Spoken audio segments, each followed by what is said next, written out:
dire ce que le Seigneur a fait dans nos vies. Et bien moi, j'ai grandi dans une famille qui n'était pas chrétienne.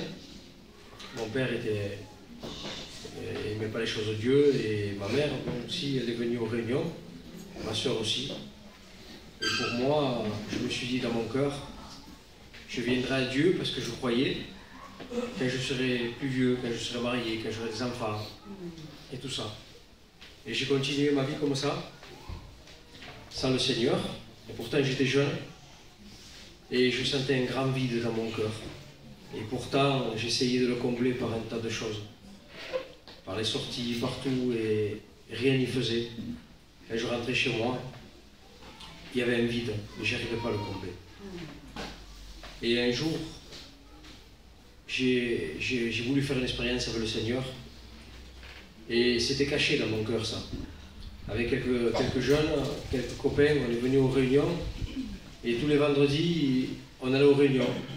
Et après, on faisait ce qu'on avait à faire, mais tous les vendredis, on était fidèles aux réunions. Et ça a grandi dans mon cœur, parce que la parole de Dieu, elle apporte quelque chose. La parole de Dieu, elle est vivante. Et même si des fois, on ne la comprend pas dans notre intelligence, dans notre cœur, elle produit quelque chose, parce que l'âme, elle est vivante. Et un jour, je n'ai pas compris ce qui se passait dans mon cœur. Je suis venu à la réunion, et avant même que la réunion commence, déjà mon cœur était disposé. Je ne savais pas ce qui se passait en moi. J'attendais qu'une chose, c'est que le pasteur fasse l'appel. Parce que je voulais me donner ma vie au Seigneur. Et je l'ai fait. Je me suis trouvé devant, moi qui suis timide, en train de pleurer, en train de demander pardon pour mes péchés. J'avais 16 ans. Vous savez, les années, elles passent. J'en ai 38 aujourd'hui. Et il ne m'a jamais déçu. Moi, souvent, je l'ai déçu. Mais il a toujours été fidèle, il a toujours été bon. Même quand, dans les années de ma vie, il n'y a pas tellement longtemps, je m'étais fermé au Seigneur. Je me suis dit, c'est trop dur. J'ai dit, Seigneur, même que je ne me livrais pas au péché, je me suis mis dans un coin et j'ai dit, Seigneur, j'y arrive plus, je ne sens plus ta présence. Et bien, quand j'ai eu besoin de lui, quand mon père était malade, quand il s'est passé un tas de choses, mon père est resté 2 mois et demi à l'hôpital. Et vous savez, je me suis trouvé tout seul. Je me suis trouvé tout seul. Je regardais à moi-même et j'ai dit, Seigneur, je ne vais pas te demander parce que j'ai besoin. Il y avait ma soeur qui était avec moi et je n'osais pas demander à Dieu. Et je lui ai demandé. Parce que vous savez, il m'a répondu sans même que je lui demande moi. Il m'a dit, je suis là, pourquoi tu ne me demandes pas? Je l'ai fait. Il m'a exaucé. Et vous savez, le Seigneur est toujours fidèle. Amen. Si vous pourriez faire une expérience avec lui, lui demander, simplement lui demander, c'est ce que Dieu veut qu'on lui demande. Et il exauce. Que Dieu vous bénisse. Gloire à Dieu. Peut-être que tu es là ce soir et tu ne sais même pas pourquoi la réunion a lieu. Peut-être que tu es là ce soir et tu ne sais même pas pourquoi Dieu, dans sa patience, permet cette réunion. Eh bien, je vais te dire pourquoi. C'est parce que ce soir, il y a des personnes parmi nous qui ne sont pas encore réconciliées avec le ciel. Et il faut que tu entendes quelque chose ce soir. C'est que Dieu a les regards fixés sur toi. Et l'unique but de cette réunion, ce soir, c'est que par grâce, il se penche sur ta vie. Par grâce, qu'il vienne te bénir, qu'il vienne te libérer, qu'il vienne te pardonner de ton péché. C'est que par grâce, l'unique but, c'est que par grâce ce soir, tu puisses passer des ténèbres à la lumière. Tu puisses passer de la mort à la vie. Dieu t'aime. Dieu t'aime. C'est le message central de l'évangile, ça. Dieu t'aime, il te connaît, il sait de la manière que tu vis, il sait de la manière que tu parles, que tu te comportes, et malgré ça, il t'aime. Amen. C'est ce qu'on veut t'annoncer ce soir, que Dieu t'aime. Dieu t'aime. Tu vas l'entendre souvent, hein? Dieu t'aime. Ne doute pas, Dieu t'aime. Amen. Peut-être que tu es venu ce soir sans même avoir l'intention qu'il se passe quelque chose pour ta vie. Peut-être que tu as été simplement invité ce soir. Mais je vais te dire, ce soir, ici, il n'y a aucune formule magique. On ouvre simplement le livre. Mais quand on ouvre ce livre, amen, tout devient possible. Pourquoi? Parce que toutes les solutions se trouvent dans ce livre-là. Toutes les solutions se trouvent dans la parole de Dieu. Un jour, les enfants d'Israël étaient envahis par Madian. Ils venaient l'attaquer de droite, de gauche, de partout. Et ils étaient en train de crier à l'Éternel à cause de cet ennemi-là. Vous savez ce que Dieu a fait? Il n'a pas envoyé une armée. il a envoyé un prophète pour qu'il parle. Parce que la solution, c'est sa parole. Et la solution, ça sera toujours sa parole. Amen. Et ce soir, tu vas entendre la parole de Dieu. Ce soir, tu vas être libre de faire un choix. Mais je sais que Dieu déjà a travaillé ton cœur. Amen. Je sais qu'à travers les cantiques, à travers sa présence, il est en train de travailler ton cœur. Et si c'était ta soirée à toi ce soir? Amen. Et si ce soir, c'était ton jour de grâce? Si ce soir, c'était le jour où tu vas prendre la décision qui va bouleverser ta vie entière, qui va transformer ton cœur, qui va apporter la lumière dans ton foyer qui vit dans les ténèbres. Si ce soir, c'était pour toi. Amen. Il va y avoir un combat avec ta chair, j'aime autant te le dire. Ce soir, la chair est contraire à tout ce qui se passe ici. Pas de problème. Mais ne la laisse pas gagner ce soir. Je veux parler avec mes mots. Ce soir, il faut que tu mettes une rouste à ta chair. Il ne faut pas qu'elle gagne ce soir. Il ne faut pas qu'elle prenne le dessus ce soir. Tu sais la mienne, ma chère, même qu'elle est fidèle, même qu'elle a été fidèle pendant 20 ans, 30 ans, tout ce que tu veux de vie avec Dieu, même qu'elle vienne avec moi avec tout, dans tous les jeûnes, dans toutes les réunions possibles, et bien malgré ça, ma chère, elle n'héritera pas le ciel. Mais ton âme, oui. Le ciel, c'est pour ton âme. Alors profite de la main tendue de Dieu pour toi. Amen. Ton âme, malgré que tu l'as traînée plusieurs fois dans le péché, et grâce à Dieu, ce soir tu es là. Amen. Et ce soir, tout va changer. Je te promets, moi, que si toi tu décides, ce soir, tout va changer pour ta vie. On va lire un petit texte. Genèse 3:9. C'est court, hein. L'Éternel Dieu appela l'homme et lui dit: où es-tu? Tout simplement. Et c'est la question que je veux te poser ce soir. Parce que c'est la question que Dieu te pose ce soir. Où es-tu? On connaît, c'est le Créateur qui est en train de parler à sa créature. On connaît la création, le jardin, l'homme, la femme. Ils ont péché et de suite après, ils se sont éloignés. De suite après, ils se sont échappés. De suite après, ils sont allés se cacher. Parce qu'il y a trop de personnes, et toi tu en fais partie ce soir, que quand on les appelle, trop de personnes que quand ils rentrent dans une réunion, ils sont même touchés par la parole. Ils ressentent même quelque chose. Mais par rapport à leur péché, ils ont construit une muraille autour d'eux. Ils ont construit une vie autour d'eux. Ils se cachent. Ils entendent la voix de Dieu. Ils entendent l'appel de Dieu. Mais ils se cachent. Alors s'il te plaît, ce soir, ne te cache plus derrière un faux raisonnement. Ne te cache plus derrière une fausse idée. Ne te cache même plus derrière ta jeunesse. Parce que ce n'est pas une bonne excuse. Il vaut mieux rencontrer Dieu quand tu es jeune que rencontrer le diable bien plus tard. Parce que lui, il cherche qu'à te mettre en morceaux. Il va chercher qu'à te dévorer. Il va chercher qu'à détruire ton foyer, à détruire tes enfants. Écoute-moi, je ne sais pas quelle est ta situation ce soir. Je n'en sais rien. Mais je sais que Jésus, c'est lui. Je sais qu'il te connaît. Et je sais qu'il te voit caché derrière ton péché, avec toujours la même excuse. Ce soir, s'il te plaît, sors de ta cachette. N'aie plus peur ce soir. N'aie plus honte ce soir. Il t'aime. Amen. Et il te tend la main. Écoute, normalement, c'est le pécheur qui crie. C'est celui qui se noie dans son péché qui est en train de crier au secours à Dieu. C'est celui qui est en danger qui crie. Mais là, ce soir, c'est Dieu lui-même, par mon intermédiaire, qui est en train de te crier, qui est en train de te dire: où es-tu? Il dit: Adam, et mets ton nom à toi. Où es-tu? Parce que tu crois pas que Dieu est en train de te voir. Tu ne crois pas que Dieu ne sait pas où tu es? Tu ne crois pas que Dieu ne sait pas où tu en es avec lui? Il le sait. Il sait exactement ce que tu faisais ce matin. Il sait exactement ce que tu faisais avant de venir. Il sait exactement ce qui s'est passé dans ton foyer avant de venir aujourd'hui à la réunion. Il t'a vu. Il a vu ta misère. Il sait tout. En lui, il n'y a rien de caché. En lui, il n'y a rien de dissimulé. Ne cherche pas à lui cacher quelque chose. Il sait et il te voit. Dieu connaît ta vie de A à Z. Depuis ta naissance jusqu'à maintenant, il te connaît. Il sait ce que tu es en train de penser en ce moment. Il sait même si tu es en train de te moquer ou pas. Il sait ce que tu es en train de vivre dans ton foyer. Il connaît ta maladie. Il connaît la peine que tu es en train de passer. Il sait tout. Vous croyez que c'est parce qu'il ne savait pas qu'il a dit où es-tu à Adam? Vous croyez vraiment ça? Non. Il te dit ce soir, où es-tu? Parce qu'il veut établir un contact avec toi. Il cherche à avoir une conversation avec le pécheur. Il dit: où es-tu? Pourquoi? Parce qu'il dit: si jamais il me répond, Si jamais ce soir il ose répondre à mon appel, je vais pouvoir convaincre son cœur.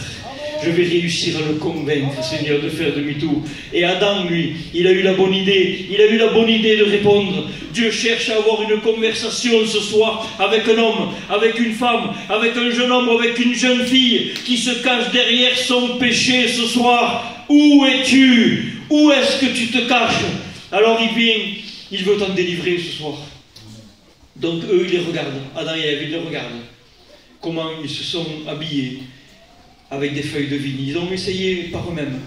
Et ça ne lui convient pas à Dieu, ça. Ça ne lui convient pas tes propres efforts. Ça ne lui convient pas, ça ne marche pas avec eux. Avec Dieu, ça ne marche pas tes efforts. Ça ne marche pas, n'essaye plus. Ce soir, je suis en train de te dire, laisse tomber. Tu dis, mais il est fou, oui. Laisse tomber tes efforts. Et ouvre-lui ton cœur à lui. Amen, amen. Alors il va pourvoir pour eux. Il va sacrifier un animal, on connaît l'histoire, il va prendre une peau, et lui-même il va les couvrir. Écoute-moi bien, ce soir, Dieu maintenant, ce soir, est en train de te dire à toi particulièrement, où es-tu? Parce que Dieu cherche à avoir un contact avec toi. Et quand Dieu veut parler avec toi, crois-le, c'est parce qu'il a déjà tout préparé pour toi. Il a tout préparé à l'avance pour toi. Juste ce soir, il attend une réponse de ta part.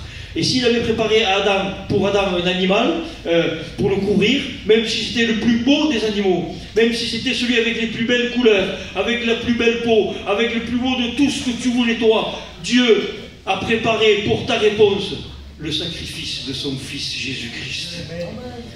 Dieu a préparé pour toi, son propre Fils, mort sur la croix pour tes péchés. Bien souvent on dit, Dieu t'aime, d'accord, on le dit, Dieu t'aime. Mais est-ce que tu réalises à quel point il t'aime? Parce que peut-être qu'à force de l'entendre à chaque réunion, le mardi, le vendredi, le dimanche, est-ce que je sais, on te répète la même chose, Dieu t'aime, Dieu t'aime, Dieu t'aime. Et à force, tu n'arrives plus à le réaliser. Il a tant aimé le monde, écoute-moi, il t'a tant aimé toi qu'il a donné son Fils. J'ai entendu cet exemple d'un serviteur, je vais vous le donner. C'est la meilleure image que j'ai trouvée. On a tous vu, un jour ou l'autre, un mendiant dans la rue. Et ce qu'on a vu, ça nous a touchés, si vous voulez. Et ce qu'on a vu, ça nous a fait mettre la main à la poche. Et puis peut-être on a sorti 1 ou 2 euros. Bon, on a donné, en fait, de la valeur à ce qu'on a vu. On a vu ce mendiant-là, qui était en train de mendier. Mais imaginez-vous, on marche, on voit quelqu'un qui tend la main, ça nous touche, et ce qu'on a vu de cet homme-là, ou de cette femme, ça nous pousse à donner, ça nous donne envie de donner, si vous voulez. Mais imaginez, regardez ce qu'il disait ce serviteur, imaginez ce mendiant-là, c'est mon fils. Je marche dans la rue, je passe devant lui, je vois mon fils qui est en train de faire la manche, qui tend la main. Mais ce que j'ai dans moi, il disait, ce que j'ai dans mes poches, ça n'a pas assez de valeur. Même si je vends mon camion, si je vends ma maison, si je vends tout ce que j'ai, ça n'a pas assez de valeur. Moi, qu'est-ce que je vais faire? Je vais le prendre, mon fils, et je vais le sortir de cette misère, parce que ce que je vois là, ça me pousse à faire quelque chose. Je vois mon fils que j'aime en train de mendier. Et la Bible dit que Dieu a tellement aimé. Il a tellement aimé le monde qu'il a donné. Parce que quand on donne quelque chose, c'est qu'une situation nous a touchés. Et une situation qui nous a poussés à donner. Et la parole de Dieu dit que Dieu n'a pas donné des euros, Dieu n'a pas donné un château, Dieu n'a pas donné des anges pour toi. Il a donné quelque chose d'impossible pour toi. Dieu a donné son Fils pour toi. Alors, pour qu'il donne son Fils, qu'est-ce qu'il a vu de ta vie? Nous, on voit malheureux, on lui donne 1 euro. Lui, il t'a vu, il donne son Fils. Il m'a vu, il donne son Fils. Seigneur, la vue de mon Fils me fait donner tout ce que je peux avoir. Mais quand Dieu t'a vu à toi, quand Dieu a vu ta vie, quand Dieu a vu ta misère, il a donné ce qu'il avait de plus précieux, il a donné son Fils. Voilà l'importance que tu as à ses yeux. Je peux dire avec assurance ce soir, et c'est pour ça que je te le répète, Dieu t'aime.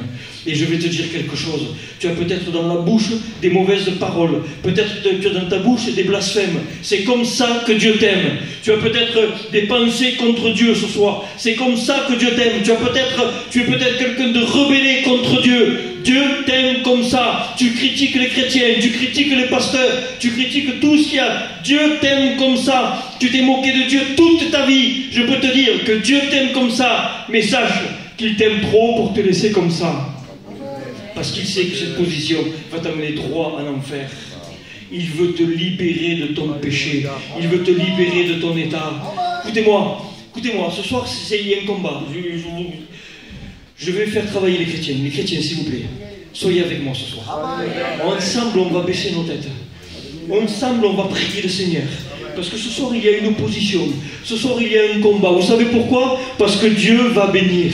Parce que Dieu va intervenir dans une vie. Alors écoutez-moi, les chrétiens, s'il vous plaît, soyez avec moi et on va intercéder dans la prière. Parce qu'on veut qu'il se passe un miracle dans des vies ce soir. Alors Dieu, je te pose cette question. Dieu est en train de te dire, où es-tu? Où est-ce que tu es? Derrière quel péché tu te caches? Derrière quel arbre tu te caches? Derrière quoi est-ce que tu es en train de dissimuler ta vie? Quelle est ton excuse à toi? Derrière quoi tu te caches à chaque réunion pour dire non? Je veux te dire quelque chose. Derrière ton péché, Dieu te voit. L'œil de Dieu est sur toi. Il t'observe depuis des mois de la manière que tu vis. Ça fait des années même qu'il t'appelle. Il t'appelle. Tu es là ce soir. Tu es venu ce soir. Ça ne serait pas pourtant le temps pour toi de te convertir enfin? Ça ne serait pas temps pour toi enfin de prendre la bonne décision pour ta vie? Est-ce que ce ne serait pas le bon moment pour donner ta vie à Dieu? Combien de fois tu as été déçu? Combien de fois tu es rentré, tu as simplement même levé la main et tu t'es dit mais il ne s'est rien passé finalement? Parce que tu as toujours voulu voir. On est comme ça nous, on veut voir. On est comme ça nous, on veut toucher, on veut quelque chose de matériel. Et écoute-moi, ne regarde plus rien. Ne touche plus rien, ne ressens plus rien, mais laisse Dieu te toucher ce soir, parce qu'il veut toucher ta vie. Laisse Dieu faire pour une fois ce soir. Laisse-le agir comme jamais tu l'as laissé agir dans ta vie. Réponds à l'appel ce soir, comme jamais tu as répondu à l'appel. Pleure même s'il le faut, comme jamais tu as pleuré dans ta vie. Et écoute, repens-toi ce soir, comme jamais tu t'es repenti. Dieu est là pour toi ce soir. C'est peut-être une des dernières fois que tu entends l'évangile, mais Dieu est là pour toi ce soir. Écoutez-moi, on va prier encore quelques minutes. Tu permets, Michel? Et je vais te laisser un peu de temps. Ce soir, il y a un combat, les chrétiens, je vous garantis, soyez avec moi. Il va se passer quelque chose. Et comme Dieu a appelé Adam, je vais t'appeler aussi à toi ce soir. Amen. C'est une grâce de Dieu. Et je peux t'affirmer que dans ce lieu, il y a la présence de Dieu ce soir. Je peux t'affirmer, et je l'affirme fort, que ce soir, il se trouve celui qui a appelé Adam par son nom. Et il peut t'appeler à toi-même par ton nom. Celui qui est allé chercher Adam qui se cachait, il vient te chercher à toi ce soir, dans la boue de ton péché. Tu es tellement enfoncé dans ton péché. Tu es tellement enfoncé que personne ne peut plus. Et même personne ne veut plus te tendre la main. Mais la main de Dieu est en train de descendre. Amen. Il est là. Il vient dans la noirceur où tu es. Il vient dans le mal où tu es. Il vient dans la misère où tu te trouves. Il vient dans ce qui t'entoure, dans ce qui te donne des pensées noires. Il est là. Et il te supplie ce soir. Saisis ma main. Amen. Elle est pour toi. Saisis ma main. Saisis la main de Dieu ce soir. Amen, amen. On continue à courber les fronts, s'il vous plaît. Où es-tu? Où es-tu? Où es-tu? Est-ce que tu vas répondre à Dieu ce soir? C'est pour toi ce soir. Écoute-moi, ce soir, c'est ton soir à toi. Ce soir, c'est ta réunion à toi. Alors écoutez les frères, on peut chanter un cantique? On va chanter un cantique. Je n'ai pas l'habitude de faire ça. Mais écoutez, Dieu veut intervenir dans une vie ce soir. Dieu ne veut pas te laisser comme tu es ce soir. Dieu a quelque chose de meilleur pour ta vie ce soir. Amen. On prie ensemble. Amen. Allez, on chante les frères. Alléluia. On est ensemble ce soir, Seigneur. Et après ce cantique-là, je vais t'appeler comme Dieu m'a appelé un jour. Je vais t'appeler comme Dieu a appelé Adam un jour. Comme Dieu a appelé tous les chrétiens ce soir, comme il a appelé les serviteurs ce soir. Je vais t'appeler afin que tu puisses avoir le privilège et la grâce de rencontrer ceux qu'on a rencontrés nous. On était dans la mort et on a rencontré la vie. Amen. Et je veux que ce soir, tu fasses cette expérience. Allez-y les frères, s'il vous plaît.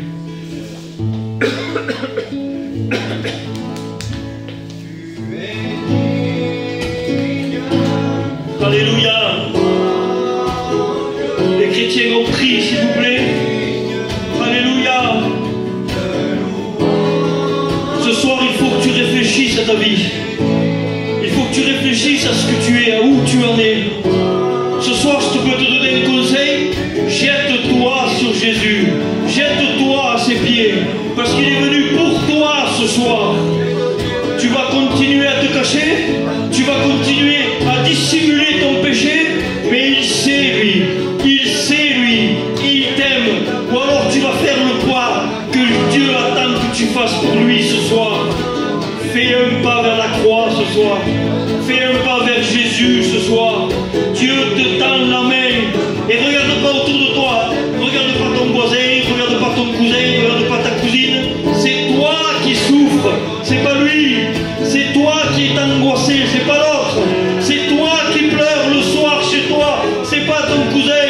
C'est toi qui dis j'en peux plus.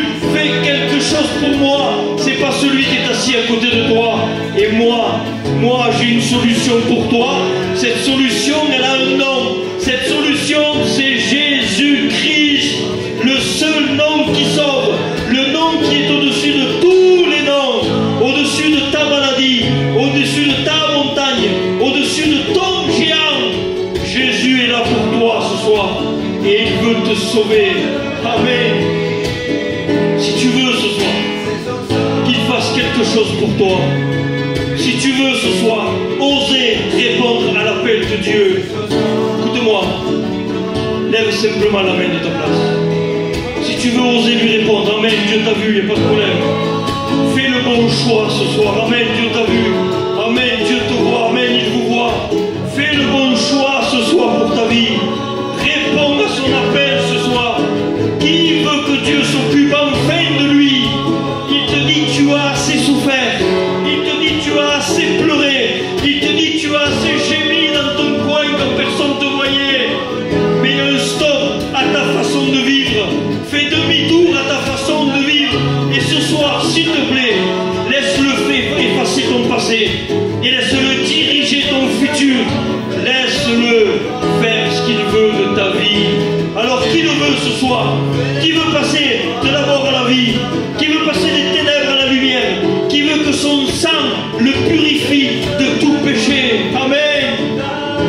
Tu sais que le ciel a les yeux sur cette réunion ce soir. Tu sais que le ciel est en fête ce soir. Parce qu'il y a de la joie quand un seul pécheur se repent.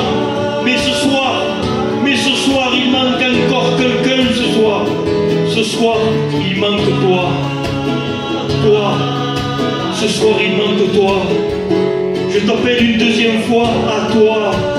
À toi personnellement. L'appel est pour toi. L'appel est pour ta vie. Tu te reconnais certainement. Ose ce soir. Ose répondre à l'appel de Dieu ce soir. Dis-lui Seigneur, ce soir ça suffit. Ce soir je veux répondre oui enfin à l'appel de Dieu. Ce soir je veux regarder ni à droite ni à gauche, ni mon père, ma mère, ma femme, mon mari. Je veux plus rien regarder parce que ce soir c'est pour moi. Parce que ce soir c'est moi qui en peux plus. Écoutez-moi, vous qui avez levé votre main, s'il vous plaît, venez devant. Venez devant et le serviteur va prier pour vous. C'est un moment de bénédiction.